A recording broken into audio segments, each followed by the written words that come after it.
Donc je vais revenir sur ma vue par défaut. Et ici, par exemple, j'ai des dates et je pourrais éventuellement afficher mes éléments sur un calendrier. Comment je vais faire ça? Pareil, je vais venir ajouter une nouvelle vue, cette fois qui va être de type calendrier.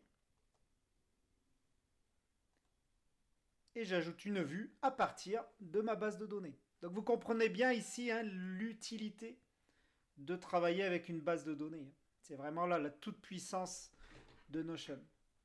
Et vous voyez qu'ici, je me retrouve avec tous les éléments qui sont répertoriés par rapport à mes dates, où je vais savoir à quelle date j'ai publié mes vidéos, où je vais devoir travailler sur mes vidéos.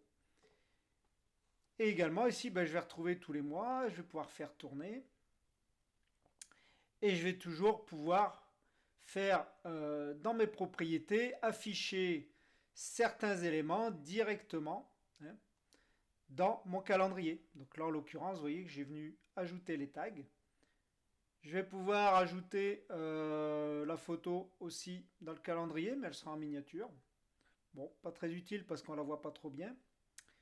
La petite case à cocher éventuellement, si c'est terminé. Bon voilà, en fait, toutes les informations que j'ai mises dans mes propriétés, je vais pouvoir les retrouver ici, dans mon calendrier. Donc très pratique.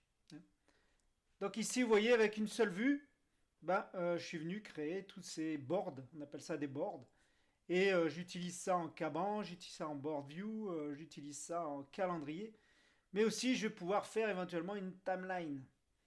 On a une vue qui est très pratique aussi, qui est la vue, alors liste, je ne vais pas en parler, qui reprend une liste non tablée de nos éléments. Mais je vais pouvoir prendre éventuellement la vue timeline. Alors la vue timeline, c'est tout nouveau.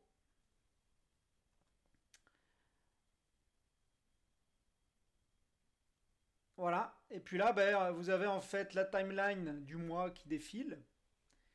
Et on a les éléments qui sont en date à partir de la date à laquelle on a démarré le projet. Et vous voyez que l'élément démarre sur la vue timeline à partir de la date de projet. Par exemple, ici, on est au 14 avril 2021.